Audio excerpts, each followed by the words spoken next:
नमस्कार दोस्तों, आप सभी का स्वागत करता हूं अपने यूट्यूब चैनल लॉकडाउन स्टडी में। आज के इस वीडियो में पढ़ने वाले हैं भारत का भूगोल, मतलब इंडियन ज्योग्राफी पढ़ने वाले हैं। ठीक है, तो सबसे पहले इसके पहले मैंने 2 वीडियो बना के रखी हुई हैं इंडियन ज्योग्राफी की। उसमें अक्षांश और देशांतर को डिटेल में बताया हुआ है, भूमध्य रेखा, जीएमटी लाइन वगैरह सब चीज़ मैंने समझाया हुआ है। तो आज हम लोग क्या करेंगे, भारत का सामान्य परिचय स्टार्ट करेंगे। तो ये वीडियो को स्टार्ट करते हैं। देखिए, भारत का जो विस्तार है उत्तरी गोलार्ध में 8 डिग्री 4 मिनट और 37 डिग्री 6 मिनट उत्तरी अक्षांश तथा 68 डिग्री 7 मिनट और 97 डिग्री 25 मिनट पूर्वी देशांतर के मध्य स्थित है। तो किसी बुक में क्या होगा, ये 8 डिग्री 4 मिनट है, कन्याकुमारी से लिया गया है। ठीक है, तो किसी बुक में 6 डिग्री आपको 4 मिनट भी देखने को मिलेगा। वो कहाँ से लिया जाएगा, अंडमान निकोबार से लिया जाएगा। ठीक है, सबसे पहले देखिए पृथ्वी इस प्रकार से मान लीजिए गोल है ना। तो ये देखिए, ये आपका होगा जीएमटी लाइन हो गया, और ये क्या हो गया आपका भूमध्य रेखा या इक्वेटर हो गया, है ना। तो जो भारत की जो स्थिति है आपको रखना उत्तरी गोलार्ध में, मतलब ये जो आपका इक्वेटर हो गया, इसके जो ऊपर वाला भाग हो गया, ये ऊपर वाला है ना, इसके ऊपर वाला जो भाग हो गया इसको हम लोग कहते हैं उत्तरी गोलार्ध। और जो ये जो दक्षिणी वाला भाग हो गया इसको कहते हैं हम लोग दक्षिणी गोलार्ध। तो भारत की स्थिति लगभग यहाँ कहीं है, उत्तरी गोलार्ध में।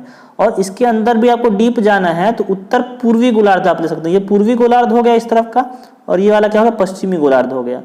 तो हम लोग क्या, भारत का विस्तार क्या है, उत्तर पूर्वी गोलार्ध में है। उसका जो 8 डिग्री 4 मिनट है कन्याकुमारी से लिया गया है ना। अगर आप अंडमान निकोबार से लेंगे तो 6 डिग्री 4 मिनट भी आपको देखने के लिए मिल जाएगा। और 37 डिग्री 6 मिनट है, ये कहाँ है, ये जम्मू कश्मीर या आप बोल लीजिए लद्दाख का जो केंद्र शासित प्रदेश है उसके ऊपर की स्थिति है, 37 डिग्री 6 मिनट। उसका देखिए 68 डिग्री 7 मिनट से लेकर के 97 डिग्री 25 मिनट। ये 68 डिग्री 7 मिनट है, ये आपको कहाँ पड़ेगा, आपको गुजरात का जो कच्छ का जो सर्कलिक वाला एरिया है, भारत का जो पश्चिमी बिंदु है, 68 डिग्री 7 मिनट से लेकर के 97 डिग्री 25 मिनट कहाँ तक पड़ेगा आपको, ये है अरुणाचल प्रदेश का, यह है पूर्वी देशांतर के मध्य। तो ये भारत की स्थिति। आपको ऐसे नहीं बताना है भारत की स्थिति की चाइना के दक्षिण में है या श्रीलंका के उत्तर में है। भारत की स्थिति क्या है, उत्तरी गोलार्ध में 8 डिग्री 4 मिनट से 37 डिग्री 6 मिनट उत्तरी अक्षांश। इस चीज को भी आप लोग जरूर रखें, अगर इसको दक्षिणी अक्षांश कर देंगे तो भारत की जो स्थिति है वो दक्षिणी गोलार्ध में चली जाएगी। तो उत्तरी अक्षांश में है, और 68 डिग्री 7 मिनट से 97 डिग्री 25 मिनट कहाँ है, वो यहाँ वाला एरिया है। तो भारत की स्थिति कुछ इस प्रकार है। क्षेत्रफल देखिए, भारत का जो क्षेत्रफल है वो विश्व में कौन सा स्थान है, 7वां स्थान है, 7वां सबसे बड़ा देश है। इसका क्षेत्रफल आपको याद करना पड़ेगा 32,87,263 किलोमीटर। इस प्रकार से याद नहीं होता तो आप लोग ऐसे भी याद कर सकते हैं 32,87,263, एक मोबाइल नंबर की तरह इसको आप लोग बिल्कुल याद कर सकते हैं। ठीक है, तो भारत का क्षेत्रफल कुल एरिया कितना है, 32,87,263 वर्ग किलोमीटर, स्क्वायर किलोमीटर की बात हो रही है। ठीक है, इसका विस्तार देखिए उत्तर से दक्षिण, मतलब उत्तर से दक्षिण मतलब कन्याकुमारी, जैसे ये भारत की स्थिति है, ऐसे करके आप यहाँ बना सकते हैं, ऐसे करके थोड़ा सा यहाँ से लंबाई है उत्तर से लेकर दक्षिण, मतलब कन्याकुमारी से लेकर जम्मू कश्मीर तक वो है 3,214 किलोमीटर, तथा पूरब से पश्चिम मतलब गुजरात से लेके ये वाला पोर्शन से लेके गुजरात से लेके जो इधर वाला पोर्शन है अरुणाचल प्रदेश तक का, इसकी लंबाई आपको दी हुई है। यहाँ जो पॉइंट है, पॉइंट आप लोग नहीं लेंगे, पूरा है 2933 किलोमीटर। तो आपको ये भी 2 डाटा याद रखना है। 32,87,263 भारत का टोटल क्षेत्रफल है, और उत्तर से दक्षिण विस्तार कितना है, 3214 किलोमीटर, और पूरब से पश्चिम विस्तार है 2933 किलोमीटर। ठीक है, आगे देखते हैं, आगे चलती है, इसमें आगे चल के देखते हैं क्या है। तो जनसंख्या की दृष्टि से भारत का स्थान क्या है, चीन के बाद दूसरा है। मतलब अगर हम लोग कहें तो अगर एरिया वाइज देखें तो हमारा कौन सा स्थान है, 7वां। ठीक है, अगर जनसंख्या वाइज देखें तो हमारा स्थान कितना है, सेकंड। मतलब विश्व में भारत की दूसरी सर्वाधिक बड़ी जनसंख्या है, और विश्व में भारत का जो क्षेत्रफल है वो 7वां नंबर का क्षेत्रफल है। तो चीन के बाद हमारा क्या है, द्वितीय स्थान है। ये वाला डाटा बार बार एग्जाम में आता है, इसको देखिए। भारत का क्षेत्रफल विश्व के कुल क्षेत्रफल का 2.42% है, 2.42%। इसका मतलब ये है, मान लो पृथ्वी पूरी गोल है, ठीक है, तो पूरे टोटल एरिया में जो भारत का जो बीच में स्थान है, ये जो स्थान है पूरे टोटल कितना परसेंट है, केवल 2.42%। ये परसेंट को बिल्कुल आप लोग याद रखिए, ये जरूर आता ही है एग्जाम में। ठीक है, कितना है, 2.42%। जबकि जनसंख्या विश्व कितना है, 17.5%। कहने का मतलब ये है भारत का जो टोटल एरिया है वो कितना है 2.42% है। मतलब जमीन हमारे पास कितनी है, केवल 2.5% के आसपास है। लेकिन विश्व में जितने भी लोग हैं, जितनी भी जनसंख्या है, उसमें हमारे पास कितना परसेंट है, हमारे पास 17.5% है। मतलब हम लोग 2.5% जमीन पे 17.5% लोग को 17.5% लोग जो है हमारे भारत में रहते हैं केवल 2.5% के जमीन पर। ठीक है, अब आगे देखिए, आगे मैं बताता हूं। क्षेत्रफल की दृष्टि से मैंने आपको बताया 7वां स्थान है। तो भारत से बड़े जो 6 देश हैं, भारत से बड़े 6 देश, उनका नाम भी आपको पता होना चाहिए। तो विश्व में सबसे जो बड़ा देश है वो है रशिया, ठीक है, रूस। सेकंड नंबर पे है कनाडा, तीसरा नंबर पे देखिए चाइना है, और चौथे नंबर पे क्या है, अमेरिका। ये किसके स्थान पे बता रहे हैं, 7वां स्थान है, मतलब कि ये क्षेत्रफल की दृष्टि से बात हो रही है, अमेरिका। 5वें नंबर पे ब्राजील है।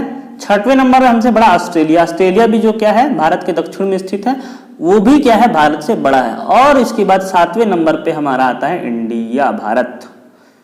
ये है हमारा 7वां सबसे बड़ा देश। तो इसके लिए इसको आपको याद रखने के लिए एक कोड भी है, जैसे मैं आपको यहां बता देता हूं। देखिए यहां देखिए, रुक चीन, चीन अब उसका लिखना आ, भारत।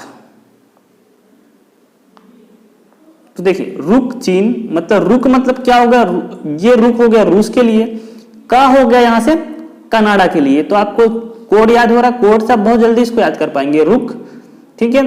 तो रूस है, रूस हो गया, का से कनाडा होगा चीन। चीन जो पूरा वर्ड है पूरा चाइना के लिए है। अब मतलब ये क्या हो गया, अमेरिका के लिए है, अब है ना, अब किस आ जो है अमेरिका के लिए है, जो बा है वो ब्राजील के लिए है। रुक चीन अब आ जो है पूरा ये किसके लिए है, ऑस्ट्रेलिया के लिए है। और ये भारत तो किसके लिए होगा, इंडिया के लिए होगा। तो आपको क्या याद रखना, ये याद करना है, रुक चीन अब आ भारत, रुक चीन अब आ भारत। तो यहाँ पे बहुत सारे मैंने सेम कलर में कर दिया है, तो आपको ये याद हो गया होगा, रुक चीन अब आ भारत। तो रूस, Canada, China, America, Brazil, Australia और भारत। तो आपको ये पूरे नाम होप सो याद हो गए होंगे और पूरा कोड के साथ याद हो गए होंगे। ठीक है, नेक्स्ट पॉइंट देखते हैं। विशाल देशांतरीय विस्तार के कारण भारत के पूर्वी भाग और पश्चिमी क्षेत्रों के स्थानीय समय में 2 घंटे का अंतर होता है, लगभग 2 घंटे का अंतर होता है। ये क्या देशांतरीय विस्तार क्या होता है, देखो जैसे कि ये भारत देशांतरीय विस्तार के कारण भारत के पूर्वी भाग और पश्चिमी क्षेत्रों का स्थानीय समय क्या है, 2 घंटे का अंतर। देशांतरीय विस्तार क्या होता है, जो पूरब से पश्चिम का जो विस्तार होता है, जो भारत का, जैसे कि यहां से मैं बनाना चाहूं तो ये यहां से लेकर के ये, तो ये वाला एरिया कौन सा हो, गुजरात का हो गया। ये वाला एरिया कितना हो गया, अरुणाचल प्रदेश का हो गया। तो इसमें हमने देखा था काफी मतलब 299 किलोमीटर समथिंग का कुछ का डिफरेंस था। ठीक है, हमने ऊपर देखा कितना था पूर्वी और पश्चिमी विस्तार, तो उसमें देखा जाए देशांतरी विस्तार हमारा काफी ज्यादा है। प्रदेश में लगभग 2 बज रहे होंगे, क्योंकि पूर्व के तरफ जाने से क्या है समय बढ़ता जाता है। तो 2 घंटे का कितना होता है, अंतर होता है समय के। लेकिन जब अरुणाचल प्रदेश में देखिए पूर्वी भाग में सूर्योदय होता है, तब गुजरात के पश्चिमी भाग में रात रहती है। रात नहीं रहती, 2 घंटा थोड़ा सा पीछे रहता है ये समय। ठीक है, आगे जाने पे समय बढ़ता है। तो जो भारत का जो मानक समय आगे देखिए, इलाहाबाद के नैनी के निकट मिर्जापुर से गुजरने वाली 82.5 अंश पूर्वी देशांतर रेखा को माना गया। ये सभी आपको जो देशांतर और अक्षांश वाली जो चीजें अगर क्लियर नहीं हो रही होंगी तो डिस्क्रिप्शन बॉक्स में लिंक दिया, उसको प्लीज जाके आप लोग क्या करिए, उस वीडियो को पहले देखिए। जो ग्रीनविच मीन टाइम से 5.5 घंटा आगे है। ग्रीनविच मीन टाइम जो है ये लंदन से होकर गुजरती है, इंग्लैंड से होकर के। ठीक है, ये जो पृथ्वी है हमारी, ये जीएमटी लाइन है, भारत की स्थिति यहाँ कहीं है। तो हम लोग इस जो जीएमटी लाइन से कितने हैं, 5.5 घंटा आगे चलते हैं। ठीक है, 5.5 घंटा। तो पहली बात इसमें आपको याद क्या रखना है, इसमें याद सिर्फ आपको ये रखना है कि स्थानीय समय अंतर कितने का है, लगभग 2 घंटे का अंतर भारत के पूर्वी और पश्चिमी भाग पे। ठीक है, दूसरा आपको ये रखना है जो 82.5 अंश पूर्वी देशांतर है, ये भारत की क्या है, मानक समय रेखा है। यहाँ से क्या होता है, पूरे भारत का समय डिसाइड होता है। मतलब क्या होता है, टाइम डिसाइड होता है कि भारत में क्या बजा हुआ है। और ये जो रेखा है वो कहाँ से गुजरती है, इलाहाबाद के नैनी से होकर के गुजरती है। मिर्जापुर भी आपको ऑप्शन में मिल सकता है, ठीक है। तो इससे क्या इससे और आगे आपको क्या याद रखना कि जो 82.5 अंश पूर्वी देशांतर है वो हमको GMT मतलब इंग्लैंड के समय से कहा जाए तो 5.5 घंटा आगे रखती है। जैसे कि आपको कभी एग्जाम में पूछ लिया कि मान लो एक क्रिकेट मैच जो है इंग्लैंड में 12 बजे शुरू होता है दोपहर में, तो भारत में जो उसका लाइव प्रसारण कितना होगा, कितने बजे होगा, तो भारत में जो उसका लाइव प्रसारण होगा वो 5:30 बजे के आसपास होगा। यहाँ पर 5:30 में हम क्योंकि वो 5.5 घंटा आगे हैं, तो हमारे यहाँ पे कितना बजे प्रसारण होगा उसका लाइव प्रसारण 5:30 क्योंकि वहाँ 12 बजे रहेंगे, यहाँ पे 5 बज चुके होंगे। बस इतना ही आपको याद रखना है। इसमें क्या क्या याद रखना है मैंने अब आपको बता दिया। अब देखो ये जो रेखा है 82.5 अंश पूर्वी देशांतर की, वो कहाँ कहाँ से होकर के गुजरती है, भारत में कहाँ कहाँ से होकर के गुजरती है उसको देख लेते हैं। तो 82.5 अंश जो पूर्वी देशांतर है भारत के याद रखना को 5 राज्यों से होकर के गुजरती है। तो सबसे पहले कहाँ ये ऊपर से आती है, नेपाल से होते हुए उत्तर प्रदेश में पहला राज्य है। उसके बाद क्या है, मध्य प्रदेश आएगा जस्ट नीचे, और छत्तीसगढ़ ऊपर में हल्का सा मध्य प्रदेश को टच करती है, छत्तीसगढ़ के लगभग मध्य से होकर के गुजरती है। उसका ये उड़ीसा को टच करेगी तथा आंध्र प्रदेश को टच करेगी। तो 5 राज्य हो गए। देखिए यूपी, MP, CG, ये तीनों दो दो वर्ड के लाइन है, आप इसको याद रखेंगे। तो उड़ीसा फिर AP, ठीक है। तो अभी मैंने क्या बोला आपको, देखिए इसमें कौन कौन से राज्य आते हैं इसके अंतर्गत।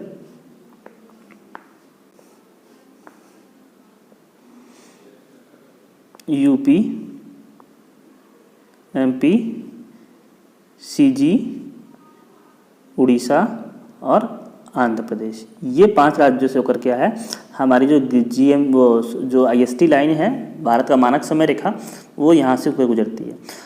अब इसके बाद एक कर्क रेखा भी होती है। कर्क रेखा क्या होती है, 23.5 अंश उत्तरी अक्षांश, ठीक है, उत्तरी अक्षांश, उसको हम लोग क्या कहते हैं, कर्क रेखा कहते हैं। जितनी भी रेखाएं हैं अक्षांश और देशांतर सब आपको डिस्क्रिप्शन बॉक्स में जो लिंक दिया है वहां से क्लियर हो जाएगा। देखो कर्क रेखा जो है भारत के 8 राज्यों से होकर गुजरती है। इसका क्रम वाइज आपको याद रखना। सबसे पहले कहां से गुजरेगी, गुजरात से, मतलब ये क्या है पश्चिम से लेकर हम लोग क्या हो रहा है पूर्व की तरफ जा रहे हैं अगर देखा जाए तो, ठीक है। तो सबसे पहले गुजरात से, फिर राजस्थान, हल्का सा टच करते नीचे में राजस्थान को, ध्यान दीजिए राजस्थान को लोग भूल जाते हैं ना। उसके बाद देखिए मध्य प्रदेश, फिर छत्तीसगढ़, झारखंड, पश्चिम बंगाल, त्रिपुरा और मिजोरम। जो 7 सिस्टर का जो स्टेट है हमारा नॉर्थ ईस्ट का स्टेट है, वहां से केवल 2 राज्यों से गुजरती है, त्रिपुरा और मिजोरम। आप किसको नहीं भूलेंगे, लोग झारखंड राजस्थान को भूल जाते हैं और पश्चिम बंगाल को मेनली भूल जाया करते हैं। आगे देखते हैं, भारत का जो उत्तरी बिंदु है इंदिरा कॉल, उत्तरी बिंदु अब कहाँ पे होगा आप ही देख लीजिए। जो भारत का नक्शा होता है, ठीक है, यहाँ पे मोबाइल पे बनाने में थोड़ा सा दिक्कत हो रही है मुझे, ठीक है। मान लीजिए भारत का नक्शा है, बहुत ही ज़्यादा गंदा बना हुआ है, खराब बना हुआ है। तो सबसे उत्तरी बिंदु, ये जो उत्तरी बिंदु है जो जम्मू कश्मीर या लद्दाख हो गया है, तो यहाँ पे क्या है इंदिरा कॉल, IC लिख देता हूँ मैं, इंदिरा कॉल, इसको हम लोग क्या कहते हैं, जो सबसे भारत का उत्तरी बिंदु है, जम्मू कश्मीर में है, ठीक है, मतलब लद्दाख में है। अब दक्षिणतम बिंदु जो है वो इंदिरा पॉइंट है ग्रेट निकोबार में, ठीक है। क्या है ग्रेट, यहाँ पे क्या है, यहाँ पे कन्याकुमारी आता है, ठीक है, ये जो नीचे वाला पोर्शन यहाँ पे कन्याकुमारी है। तो इसके नीचे यहाँ पे जो एरिया है ये है हमारा अंडमान निकोबार का, और इसका जो सबसे नीचे वाला जो पोर्शन है यहाँ पे जो है हमारा है इंदिरा पॉइंट, यहाँ ग्रेट निकोबार द्वीप है, वहां पे है इंदिरा पॉइंट, ठीक है। इंदिरा पॉइंट को हम लोग क्या कहते हैं, दूसरा नाम भी है पिग्मेलियन पॉइंट भी है, एवं लाहीचिंग भी कहा जाता है। इसके 2 और नाम है, पिग्मेलियन पॉइंट किसे कहते हैं, वो इंदिरा पॉइंट को ही कहते हैं, और लाहीचिंग भी कहा जाता है, ठीक है। अब देखिए भारत का जो पश्चिमी बिंदु है, मतलब जो वेस्टर्न साइड का जो पश्चिमी बिंदु है, वो गुजरात की यहाँ कच्छ वाला जो क्षेत्र है ऊपर में, सरक्रीक ये क्या है गुजरात में है। तो ये जो एरिया है पाकिस्तान के साथ हमारा इसमें विवाद रहा है काफी समय तक सीमा के निर्धारण में, तो सरक्रीक काफी इंपॉर्टेंट है। ये कच्छ के रण का जो ऊपरी क्षेत्र है गुजरात में, सरक्रीक पाकिस्तान के साथ विवाद चल रहा है। अभी हाल ही में पाकिस्तान ने अपना नया नक्शा भी जारी किया है जिसमें जूनागढ़ वगैरह को भी उसने अपने उसमें दर्शाया हुआ है, ठीक है। तो पश्चिमी बिंदु हमारा कहाँ है, सरक्रीक गुजरात में, और पूर्वी बिंदु जो है वालांगू यहाँ का अरुणाचल प्रदेश सबसे पूर्वी डिस्ट्रिक्ट है। यहाँ पे क्या है हमारा वालांगू है अरुणाचल प्रदेश में, और ये भारत का क्या है सबसे पूर्वी बिंदु है। यहाँ पे वालांगू को, अगर वालांगू आपको ऑप्शन में नहीं मिलता है तो एक चीज और आप याद रखेंगे,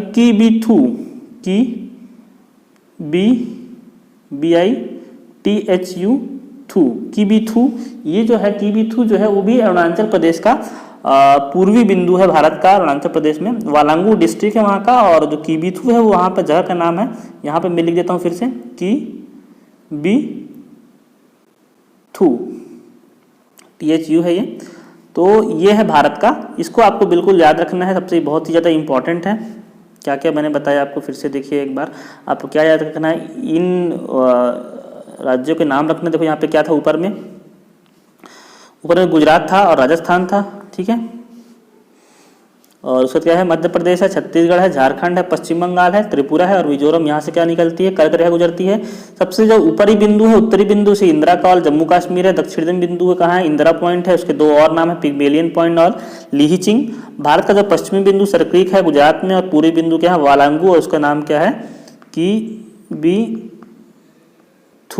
ठीक है। तो इसको आप लोग याद रखेंगे। आगे चलते हैं।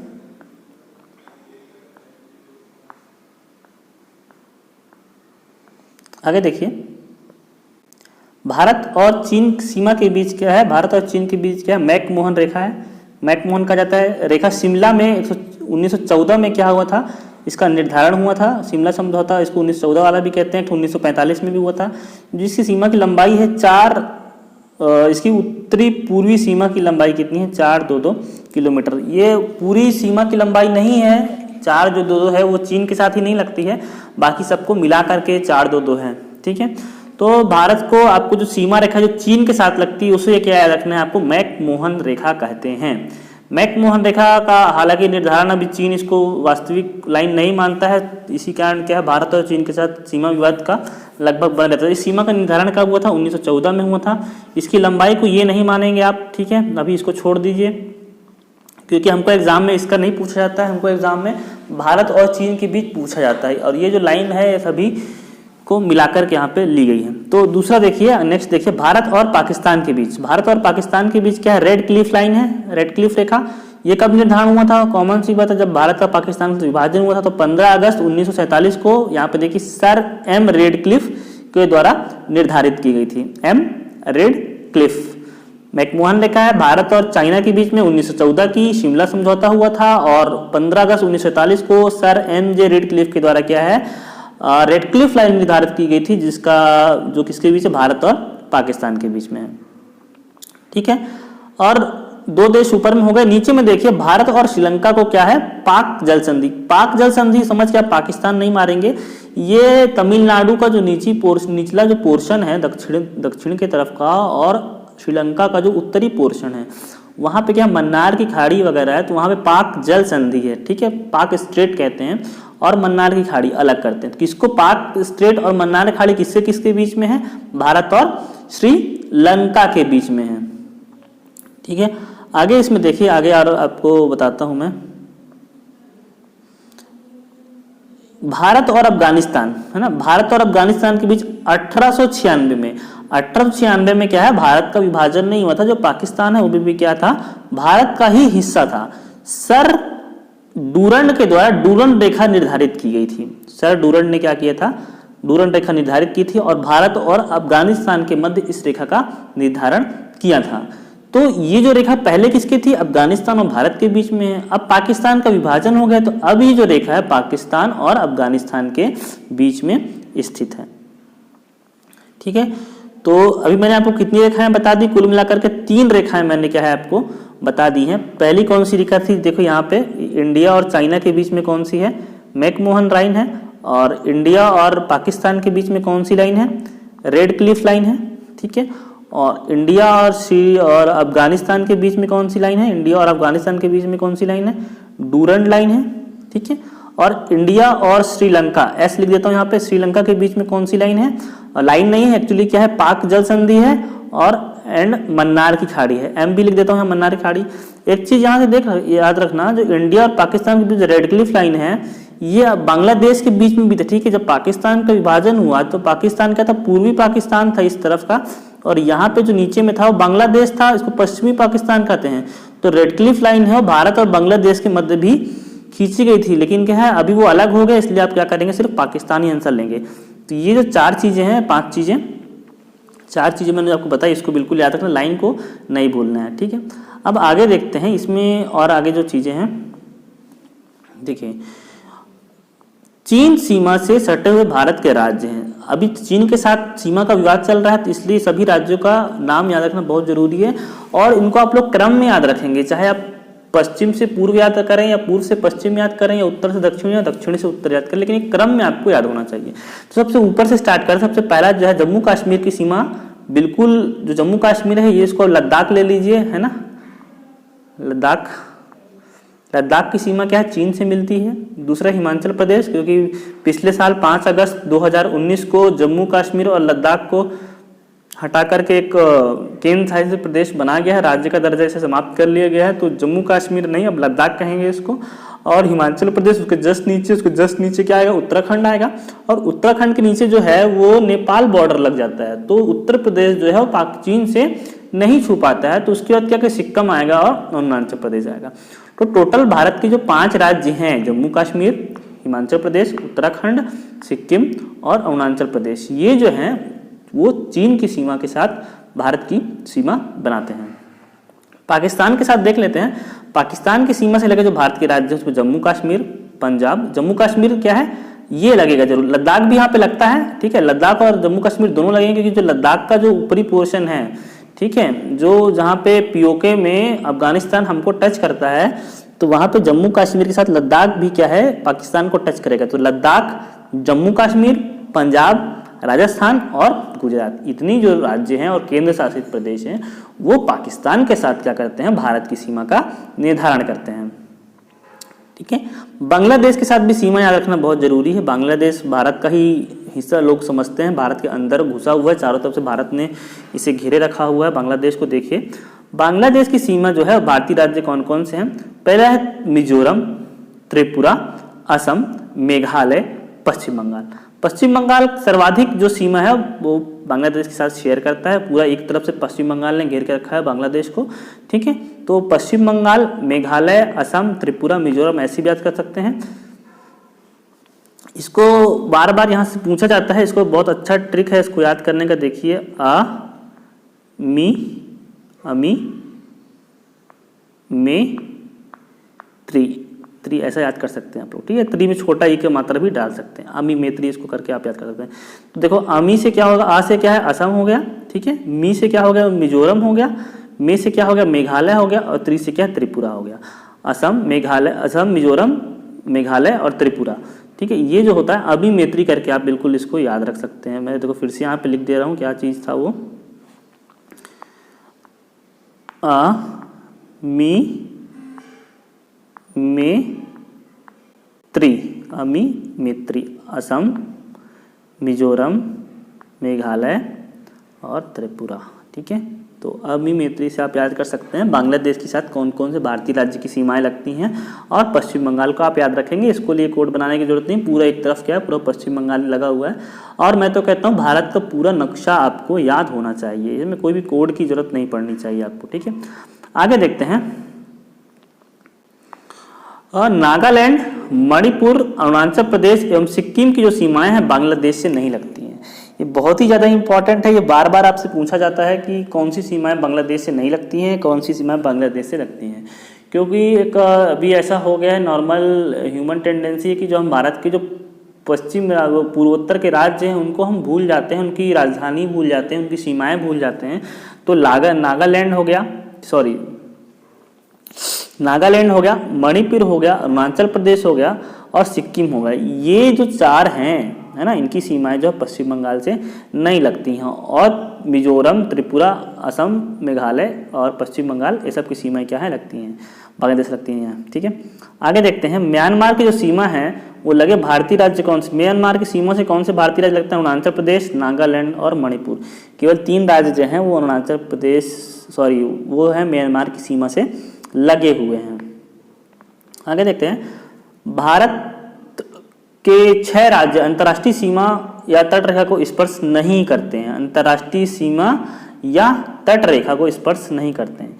इसमें देखो कौन कौन से राज्य हैं। पहला है मध्य प्रदेश, दूसरा है छत्तीसगढ़, तीसरा है झारखंड, दिल्ली, हरियाणा और चंडीगढ़, ठीक है।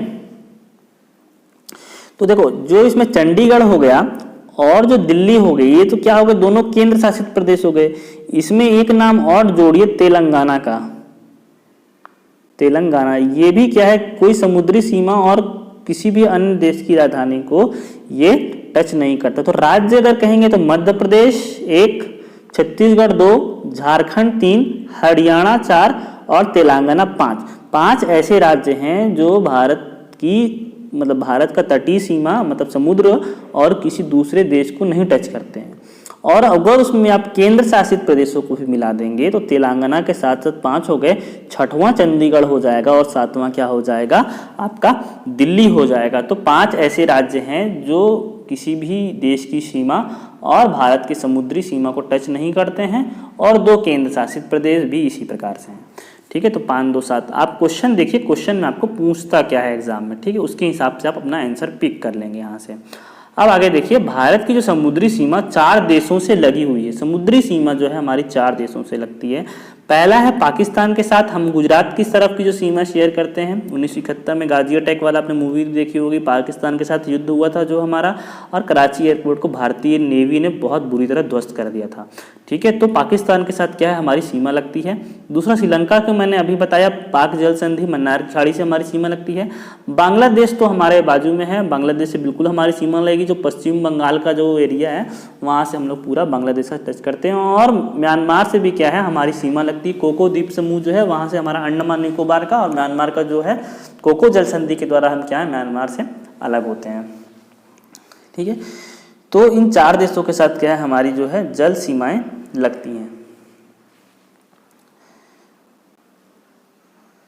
आगे देखिए, भारत के जो 9 राज्य हैं वो तट रेखा से लगे हुए हैं। 9 राज्य तट रेखा से लगे हुए हैं। कौन कौन से राज्य लगे हुए हैं इसमें देखिए,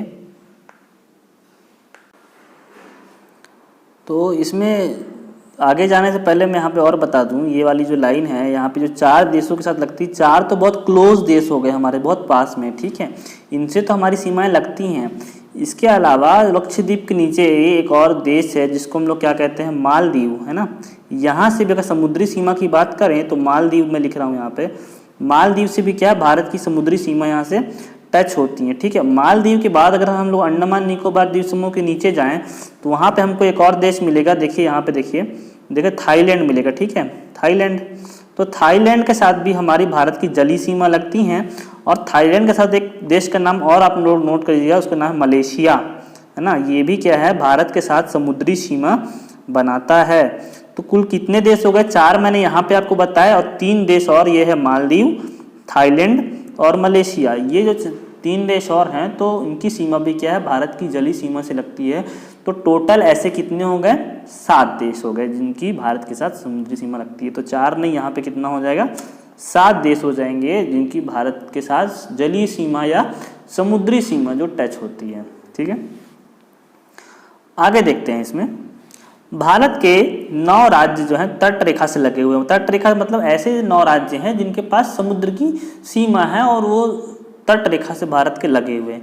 तो यहाँ से देखिए, लाइन से देखिए, हम लोग पश्चिमी तट से चलना स्टार्ट करते हैं, और आप लोग बिल्कुल मैप रख के पढ़ेंगे तो आपको जल्दी याद हो जाएगा। पहले देखिए, गुजरात है, गुजरात के जस्ट नीचे महाराष्ट्र है, महाराष्ट्र के जस्ट नीचे गोवा है, गोवा के जस्ट नीचे कर्नाटक है, और केरल। केरल से फिर वी शेप में या यू शेप में आप ऊपर की तरफ घूम जाइए, जस्ट बाजू में केरल के क्या मिलेगा आपको, तमिलनाडु मिलेगा। उसके ऊपर जाइए आंध्र प्रदेश, उसके ऊपर जाइए उड़ीसा, और लास्ट है पश्चिम बंगाल। ये याद रखना, जो नॉर्थ ईस्ट के जो भी कंट्रीज हैं, सॉरी जो स्टेट्स हैं हमारे भारत के नॉर्थ ईस्ट के, उनमें से किसी की भी जो सीमा है वो समुद्र से नहीं लगती। त्रिपुरा और मिजोरम काफ़ी नीचे तक आते हैं, लेकिन नीचे में क्या पूरा बांग्लादेश लगा हुआ है, और बांग्लादेश के वहाँ बंदरगाह है। भारत के नॉर्थ ईस्ट से कोई भी जो स्टेट है वो समुद्र की सीमा को टच नहीं करते हैं। तो मैंने अभी आपको क्या बताया कि भारत के जो 7 हैं, 4 नहीं, यहाँ पे 7 जो देश हैं उनके साथ जल सीमा लगती है, और भारत के 9 राज्य जो हैं उनके साथ क्या है, भारत का तटीय सीमा लगती है। तट सीमा है वो 9 राज्य यहाँ पे देखिए आपको लाइन से लिखे हुए हैं, और ये सीक्वेंस में पूरे जमे हुए हैं, मतलब इधर से लेके वेस्ट, पश्चिमी घाट से लेके ऐसे करके पूर्वी घाट तक ऐसे करके लगा हुआ है। ठीक है, आगे चल के देखते हैं, आगे मैं आपको बताता हूँ। अब इसमें आगे देखिए, जो भारत की जो सबसे लंबी तट रेखा है, लंबी तट रेखा मतलब जो सबसे लंबा जो कोस्टल एरिया हमारा कहें वो हमारी गुजरात के साथ है। लगभग 1200 किलोमीटर का जो है वो तटीय एरिया है ना। ऐसे ऐसे करके जहाँ पे बना हुआ है ये गुजरात का है, ऐसे करके, ठीक है। तो ये जो गुजरात का सबसे लंबी तटीय रेखा जो हमारी गुजरात के साथ है, या अक्सर एग्ज़ाम में पूछा जाता है। और सबसे छोटी जो है वो किसकी है, पश्चिम बंगाल के साथ है, वो ओनली क्या है 157 किलोमीटर के लगभग की है। भारत की सबसे लंबी तटीय रेखा किसकी है, गुजरात की है, और सबसे छोटी किसकी है, पश्चिम बंगाल की है। लोग यहाँ गोवा समझ लेते हैं, गोवा का भी जो तटीय मैदान है वो पश्चिम बंगाल से थोड़ा अधिक है।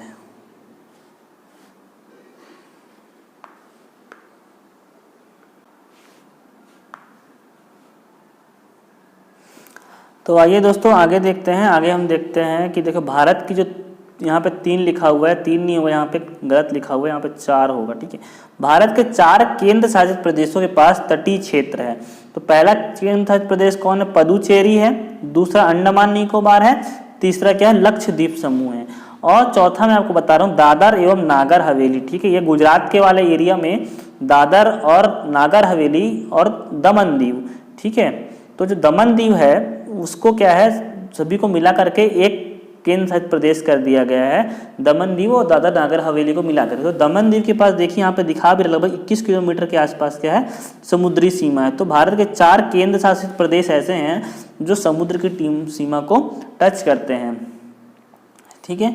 और यहाँ पे दिल्ली हो गया, और चंडीगढ़ हो गया, जम्मू कश्मीर हो गया, और लद्दाख हो गया, ठीक है। JNK हो गया, लद्दाख हो गया, इनके पास क्या है, खुद की समुद्री सीमा नहीं है। तो मैंने आपको क्या बताया, 4 जो ऐसे स्टेट हो गए, कौन कौन से ऐसे 4 हो गए, पुदुचेरी, अंडमान निकोबार द्वीप समूह, लक्षद्वीप और दमन दीव। दमन दीव या दादर नागर हवेली दोनों एक ही हो गया है, तो उनके पास भी क्या समुद्र की सीमा है। तो भारत के 4 ऐसे केंद्र शासित प्रदेश है जो समुद्र की सीमा को टच करते हैं। ये सब जो चीज़ें हैं आपको बार बार मैप देखने से याद हो जाएंगी। मैं बहुत कॉन्सेप्चुअल चीज़ बता रहा हूँ जो मोस्टली एग्जाम में आते ही हैं। देखो यहाँ पे आप स्क्रीनशॉट बिल्कुल आराम से ले सकते हैं। यहाँ पे मैंने छोड़ दिया है। देखो सबसे लंबी सीमा मैंने आपको बताया था लगभग 1200 किलोमीटर के आसपास गुजरात की है। सेकंड नंबर पे देखिए, आजकल फर्स्ट नहीं पूछेगा आपसे, सेकंड नंबर पूछेगा। तो सेकंड सबसे ज़्यादा है आंध्र प्रदेश की है, ठीक है। गुजरात के पास कौन सा आता है, आंध्र प्रदेश। तीसरे नंबर पर तमिलनाडु है। पूरा नंबर आपको याद करने की जरूरत नहीं है, ठीक है। पूरा क्या नंबर आपको याद करने की जरूरत नहीं है।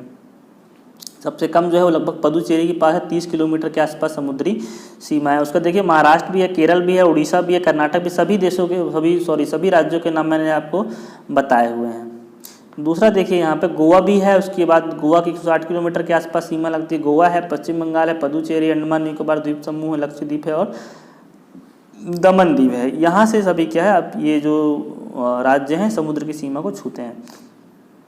आगे देखिए भारत का त्रिपुरा राज्य जो है 3 ओर से बांग्लादेश के लिए, बहुत फेवरेट क्वेश्चन है, बार बार आता है। ऐसा कौन सा राज्य है जो 3 तरफ से विदेशी या किसी अन्य देश से घिरा हुआ है, तो वो है त्रिपुरा। त्रिपुरा के 3 तरफ, मतलब अगर यहाँ पे त्रिपुरा है ऐसा करके, तो इसको लगभग 3 तरफ से, मतलब कि कैसे कहें कि ऐसे करके जो है वो बांग्लादेश की सीमा इसके साथ में ऐसे करके लग के करके ऐसे निकली हुई है। तो ये 3 तरफ से लगभग देखा जाए तो बांग्लादेश से घिरा हुआ है ऐसे करके। यहाँ हल्का सा क्या है वो इंडिया से टच है, कौन, त्रिपुरा। तो उसकी बात हो रही। तो ये बहुत फेवरेट क्वेश्चन है, बिल्कुल आप इसको याद रखिएगा। अब देखिए भारत की यहाँ पे कुल सीमा की बात हो रही है ना।